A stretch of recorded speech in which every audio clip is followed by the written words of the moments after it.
የሚገርም ስራ ነው እንግዲህ ሲፈን በመጀመሪያ ሙከራዋ አሁን ላይ ጀሪና ቤሊ እንዲጣሉ ነበር የምትፈልገው። ይህም ነገር እንግዲህ ተሳክቶላታል። ምክንያቱም የሁለቱ ሴቶች መጣላት ለእሷ ሰላም አለው። እንደገና ደግሞ ከዛ ቤት የተረጋጋች ናት፣ ቆንጆ ነች ተብላ እንግዲህ አምነን እንዲመርጣት ትደረጋለች ማለት ነው። ስለዚህ አሁን ላይ ጀሪና ሲፈን እንግዲህ ያው ጓደኛሞች ቢሆኑም ነገር ግን ሲፈን በሶስቶቹ መካከል የምትሰራው ትልቅ አስተዋጽኦ አላት። እሱም እንግዲህ ጀሪ አሁን ላይ በጣም አምነን በተለይ ደግሞ ከዛ ክፍል አብሯት ካላደረ በስተቀር እንደዚህ ብቻዬንም አላድርም ለምን እንደዛ አደረገኝ እያለች እንግዲህ ብዙ ነገሮችን እያሰበች እና እያለመች ስለሆነ ያለችው።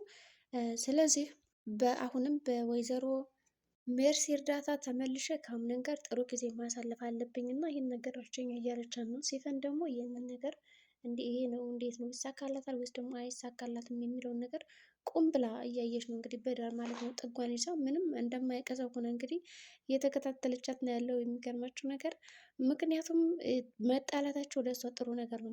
ከሰማያት ጋር ያላትን ቅርበት እንድታስተካከል ይረዳታል። ከዛ በተጨማሪ ከአምነን ጋርም ጓደኛ ለመሆን ይረዳታል ማለት ነው የሁለቱ ሴቶች መጣላት። ምክንያቱም እሷ አምነን ስለማትፈልገው ቢጣሉላት ደስታዋ ነው። እናም እንግዲህ ተጣልተዋል። ሲፈን እንግዲህ እንዴት ነው ያጣላቻቸው? አምነን ከመኝታ ክፍሏ አላደረም ነበረ። በዛ አጋጣሚ እንግዲህ ሳሎን ላይ ቤሊን ወደ ሳሎን ስትመጣ ተኝቶ አይተዋለች ሶፋ ላይ።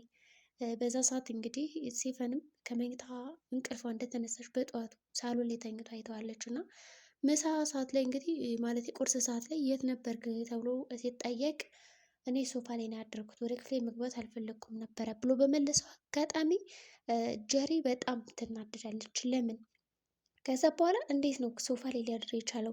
በእርግጠኝነት ንጉሱ ከአንቺ ውዳቂ መቶ መሆን አለበት እንጂ እያለች እንግዲህ በልቧ ቤሊንን በአይነ ቁራኛ ስትመለከታት ነበር ከቁርስ ላይ። ከዛ በኋላ እንግዲህ ሁላቸውም ጸጥ ብለው ወደ የቦታቸው ሲንቀሳቀሱ ያኔ አጀሪት ጀሪ ሂዳ ቁርስ ላይ የተፈጠረውን ነገር ለማጣራት ወደ ቤሊን ትሄዳለች ማለት ነው። ቤሊን እንግዲህ ጉሮሯን እንቅ አድርጋ ልገላት ነበረ ማለት ይቻላል። ምክንያቱም እንዴት ሊመጣ ቻለ ከአንቺ መኝታ ክፍል እኔን የመሰለሽ ቆንጆ ሴት ትቶ እንዴት መጣ በማለት የቤሊንን አንገት አንቃ ልገላት ስትል ቤሊን እንደምንም ብላ እንግዲህ አምልጣለች ማለት ነው ከመታነቅ። ምን ሆነሽ ነው ጀሪ እንደዚህ የምትሆኙ በማለትም እንግዲህ ስትጠይቃት ንጉሱ ከአንቺ ቤት መጣ አይደለ እኔን ትቶ እኔ እዛ ብቻዬን ስጠብቀው አምሽቼ እሱ ግን አንቺን ብሎ መጣ። ምን ብታስነኪው ነው ምን ብታደርግለት ነው ይህን ያክል ድረስ እንደው ከቤት ይሰተት ብሎ ሊመጣ የቻለው በማለት እንግዲህ ጮችባት። ከዛ ቤሊንም እኔ ምንም ያደረግኩት ነገር የለም በማለት ነበር የመለሰችላት። ከዛ ሲጀመር እኔ ና ብዬው አይደለም የመጣው በራሱ ፍላጎት ነው የመጣው ከክፍሌ እንጂ አልሄድኩበትም መጣብኝ እንጂ አልመጣሁበትም በማለት እንግዲህ ለጀሪ ስትነግራት ጀሪ በጣም ትናደዳለች። ምክንያቱም እንዴት እችን መረጣት አለባበስ ማታቅ ንግግር ማታቅ በጣ የሆነች ነገር እኮ ናት። እንዴት እኔን የመሰለች ሴት ትቶ ወደ ቤሊን መጣ የሚለው ነገር በጣም ነው ያበሳጫት ማለት ነው።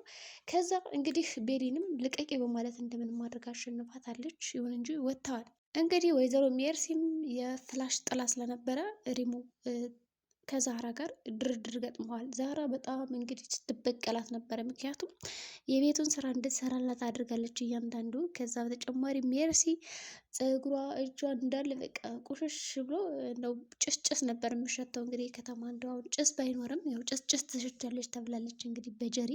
ግን የሚገርማችሁ ነገር ጀሪ እንደዛ ስትላት ዛሬ የት ሆነሽ ነው አላየሁሽም ነበረ ስትላት ኪችን ነበርኩኝ ደግሞ ኪችን የምትሰሪያለሽ ዛህራ አለሽ መስሎኝ ብላ እንግዲህ ስታወራት ያው ዛህራ መስራት የማትፈልገው ነገር የማታውቀው ነገር ነበረ። ከዛ እኔ መስራት የፈለግኩት ነገር ስለነበረኝ እሱን ልሰራ ወጥቼ ነው ወርጄ ነው ትላታለች። በዛ ቅስፈት እንግዲህ እንደዛ ነው እንዴ በማለት ያው ጀሪም ተናዳ ስለነበረ ከቤሊን ጋር የነበራት ቆይታ ጥሩ ስላልነበር ወዲያውኑ ትወርዳለች ማለት ነው። ከወረደችም በኋላ የሚገርማችሁ ነገር ያው እንግዲህ እኔ ሰርቻለሁ ምግብ ምክንያቱም ስለምፈልገው ነው ብላ ሜርሲ ጥሩ ነገር ትነግራታለች። ከዛ ጀሪም ወይኔ በቃ አንቺ የቤት ሰራተኛ ወርሽ እንጂ ምኑን ራስሽ ሰርተሽ በላሽ? ልብስሽ እኮ እንዳለ ድክር ብሏል። ሲጀመር ደግሞ እኔን በባለፈው ራሱ ብርጭቆ ይዤ ስታይ ምን ነበር ያልሽኝ?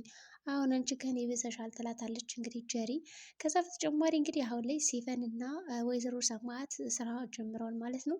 ሲፈን ግን ማለት ነው ያው እየተከታተለቻት ነው ሜርሲን። በእርግጥም ግን ደግሞ ሚሞሪ ጠፍቶብኛል ብላ ስትጠይቃት ወደ ላይ ወታ እየፈለገች በነበረበት ሰዓት እንግዲህ ሜርሲ እንደ አጋጣሚ ቁጭ ብላለች ከቦታዋ ላይ በረንዳ ላይ ማለት ነው። ከዛ እንግዲህ ሲፈን በጣም ነበር ሲያስቁኝ ነበር። በነገራችን ላይ ሲፈንና ሜርሲ በጣም ያስቃሉ ማለት ነው። እዛ ሜርሲ ሪሞቱን ማለቴ ፍላሹን ጥለው ስለነበረ የት ነው በማለት በጣም እየሮጠች ነው የሚሰፍሰፍ ብላ ተንገብግባ ነው ሩጭ ስትል ሲፈን ፊት ለፊቷ ቁጭ ብላለች። በዛ ቅጽበት በጣም ነበር የደነገጠችው። ምክንያቱም ጠየቀቻት ምናምን ከዛ አላውቅም አለቻት። ከዛ እንግዲህ ሜርሲም ለራሷ ነው ምክንያት የደረደረችው። በቃ ረጆ መሰለኝ ምንም እያወቅኩ አይደለም ይሄን ነገር ወይኔ በቃ እስኪ ዛራ ልጠይቃት ትልና ወደ ዛራ በእርግጥ አልዋሸቻትም ማለት ነው። ግን ፍላሹን ሰጠቻት ወይስ ደግሞ አልሰጠቻትም? ያው ዛራ ስራዋን አሰራቻት እንጂ ስትሰጣት አላየንም። ስትሰጣት አላየንም የምትፈልገውን ዶክሜንት።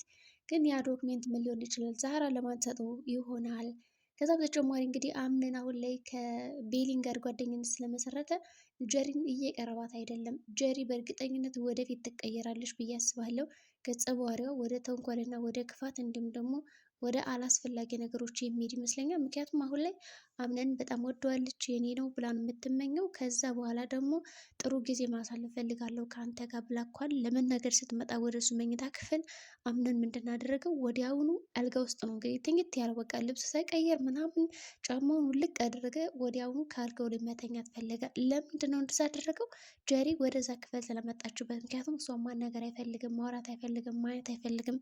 በዛ ቅጽበት እንግዲህ በቃ እያለቀሰች ነበር ያናገረችው ጀሪ። አቶ አምነን እኔ ምን አጥፍቼ ነው ከመረጥከኝ በኋላ እንደዚህ ፊት የምትነሳኝ?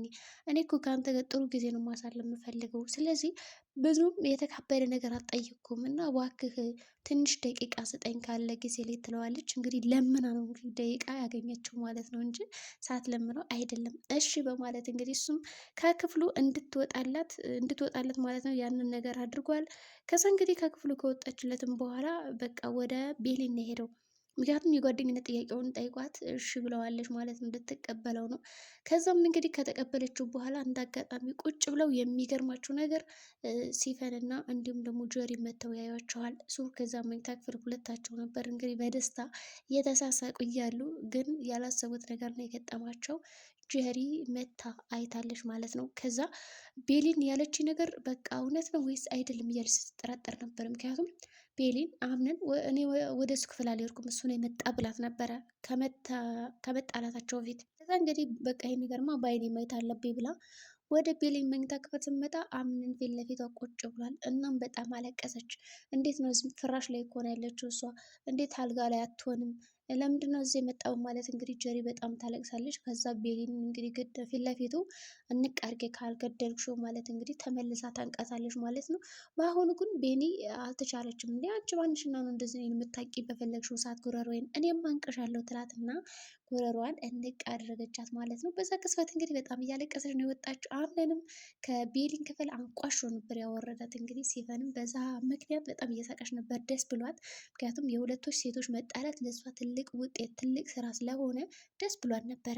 ከዛ እንግዲህ ለወይዘሮ ሰማት ሄዳ ስትነግራት በቃ ሰማትም ምን ችግር አለው ታዲያ እሱ እኮ ገና አላገባም እየመረጣችሁ ነው። ስለዚህ ከሶስታችሁ አንዳችሁ ደግሞ መርጦ የማግባት ኃላፊነት አለበት እና ጀሪ እኔ ምንም ላደርግልሽ አልችልም። አምነን በራሱ ሀሳብ የሚመራ ሰው ነው እንጂ እኔ እንደዛ አድርግ ስላልኩት የሚያደርግ ነገር አይደለም። ስለዚህ ችግርሽን ከዛው ፍች ትላታለች። ጀሪም እያለቀሰች ወጣች ማለት ነው። እንግዲህ የዛሬ ውሏችን ይህን ይመስላል። በቀጣይ ቪዲዮ እስከምንገናኝ መልካም ጊዜ ሆነላችሁ።